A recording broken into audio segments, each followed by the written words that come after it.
आदिदेव पैठन के मूल नायक श्री मुनि सुब्रतनाथ भगवान की जय। परम पूज्य दीक्षा गुरु आचार्य गुरुदेव श्री विद्यासागर जी महाराज की जय। आचार्य श्री समय सागर जी महाराज की जय। तीन करोड़ों करोड़ मुनि राजों की जय। परम पूज्य मुनि श्री अभिनंदन सागर जी महाराज की जय। धर्म प्रेमी भक्तों, यह मानव जीवन प्राप्त होना बहुत दुर्लभ होता है। बहुत दुर्लभता से यह मनुष्य जीवन हम सभी को प्राप्त हुआ है। संसार में 4 गतियां हैं: मनुष्य गति, देव गति, नरक गति और त्रेयच गति। इन 4 गतियों में 84 लाख योनियां हैं, जिनमें भटकते भटकते हम लोग अनादिकाल से इस पंच परावर्तन रूप संसार में परिभ्रमण कर रहे हैं। और उस परिभ्रमण से सबसे यदि कोई इन 84 लाख योनियों में सबसे कोई महत्वपूर्ण और सबसे मूल्यवान कोई पर्याय है तो यह मनुष्य पर्याय है।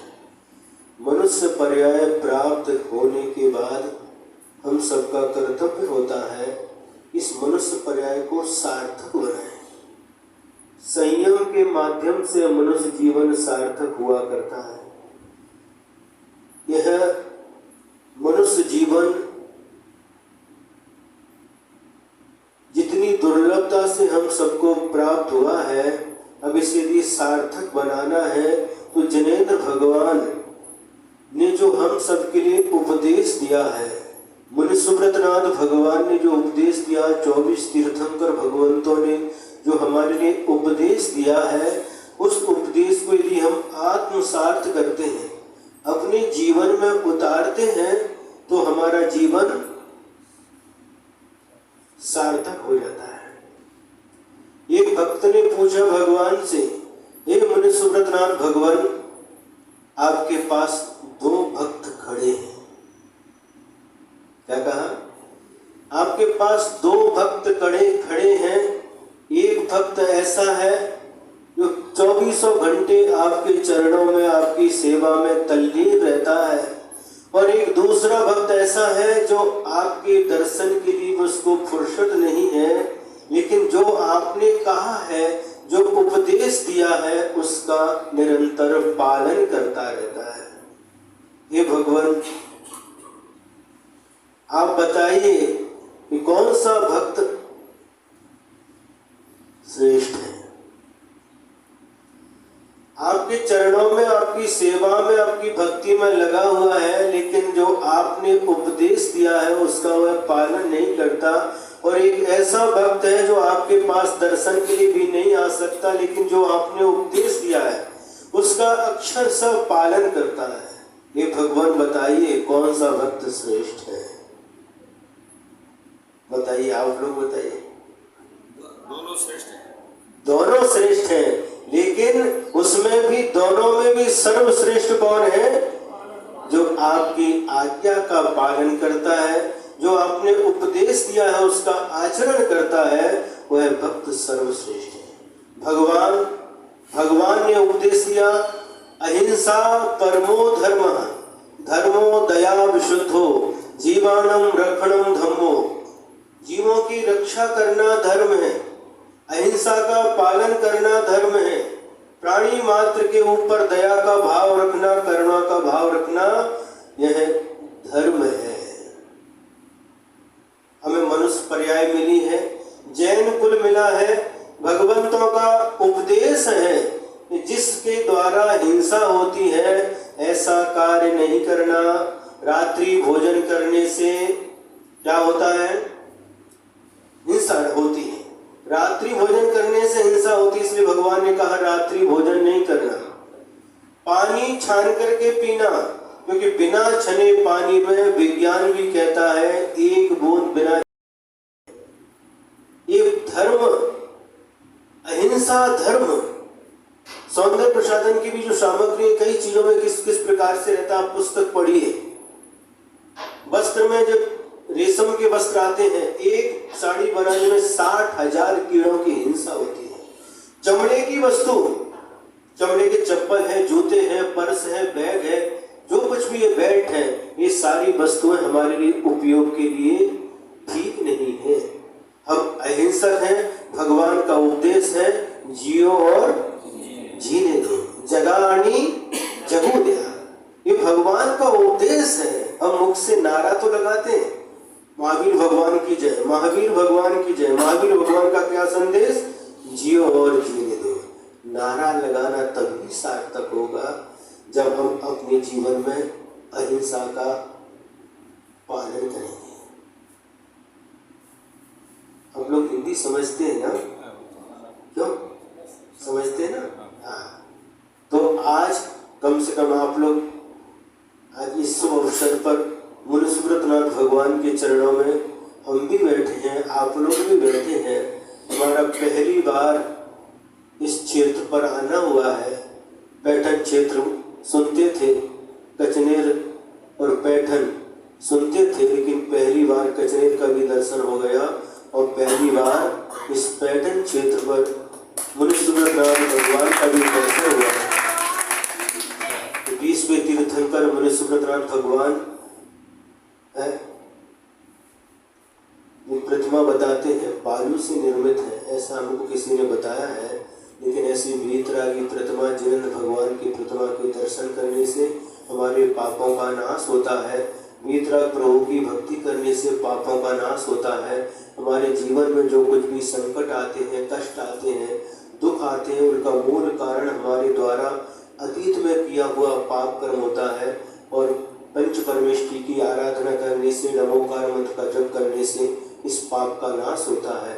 ऐसो पंच नमो यारो सब पाप पनासनो। ये नमोकार मंत्र पंच परमेष्टि का ये पंच नमस्कार मंत्र सभी पापों का नाश करने वाला। जब पाप का नाश होगा तो अपने आप हमारे संकट, कष्ट, दुख दूर अपने आप हो जाएंगे। ये मूल सिद्धांत है, इसको याद रखना। और आज का जो भी समय का अभाव है, आप लोग अलग अलग जगह से आए हैं, भगवान का अभिषेक पूजन करने के लिए आए हैं, तो इस तरह उपदेश सुन करके आप लोग इतना पालन करना कि आपका जीवन अहिंसक बने। हमारे जीवन के द्वारा किसी भी प्राणी को कष्ट न पहुंचे, प्राणी मात्र सुख का अनुभव करे। यदि हमारे किसी भी वस्तु के सेवन से या वस्तु के उपयोग से किसी भी जीव की हिंसा का उसमें समावेश हुआ है तो हम अहिंसक कहलाने के अधिकारी नहीं है, जैन कहलाने के अधिकारी नहीं। एक छोटी सी घटना सुना करके अपना वक्तव्य समाप्त करेंगे।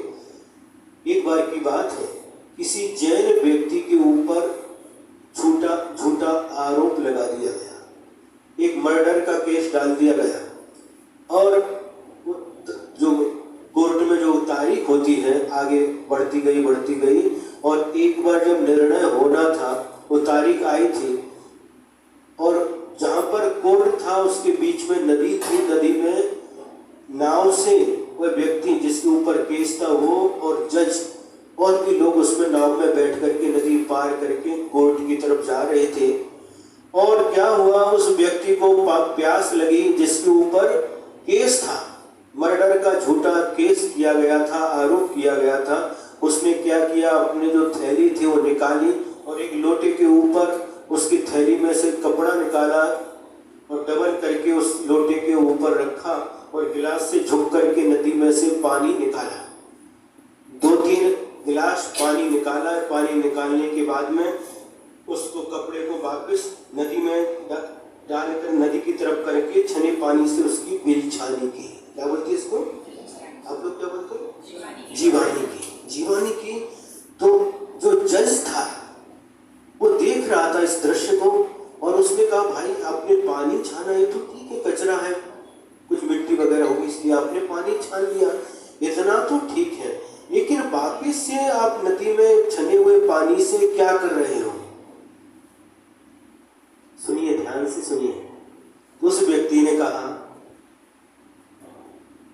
कि भाई कि पानी में कचरा छानने के लिए हमने पानी को नहीं छाना है, किंतु हमारे भगवान ने कहा है, हमारे धर्म गुरुओं ने कहा है, हमारे धर्म शास्त्रों में लिखा है कि बिना छने हुए पानी में जीव रहते हैं जो हमें आंखों से दिखाई नहीं देते। उन जीवों की रक्षा करने के लिए हमने पानी छाना है, और जीव पानी के जीव इस कपड़े में आए हैं, उन जीवों की रक्षा पानी में ही हो सकती है। पानी के बिना उन जीवों का मरण हो जाता है। इसलिए उन जीवों की रक्षा हो, इसलिए छने पानी से हमने उन जीवों को वापस नदी में छोड़ दिया है। जब ये बात उस जज ने सुनी और जाकर के जब निर्णय होना था तो सीधा उन्होंने निर्णय सुना दिया कि ये केस बिल्कुल झूठा है। इस व्यक्ति के ऊपर जो मर्डर का केस है एकदम झूठा है। जो व्यक्ति पानी में जो जीव हमें आंखों से दिखाई नहीं देते, उन जीवों की भी रक्षा का भाव रखता है, उन जीवों की भी जो रक्षा करता है, वह कभी किसी का मर्डर नहीं कर सकता। सच्चे चैन धर्मों की, और उसको निर्णय हो गया बिल्कुल निर्दोष है, केस झूठा इसके ऊपर आरोप किया गया है और उसको निर्दोष साबित कर दिया गया। ये जैन धर्म की महिमा है। भगवान ने जो उपदेश दिया है, यदि हम भी इसका पालन करेंगे, मुख्य रूप से रात्रि भोजन का त्याग, पानी छान करके पीना, प्रतिदिन जिनेंद्र भगवान का दर्शन करना और अभक्ष भक्षण का त्याग, ठीक है। बस भगवान से प्रार्थना करते हैं सभी का जीवन वास्तव में धर्ममय बने, अहिंसामय बने, भोजन में अहिंसा हो, वस्त्रों में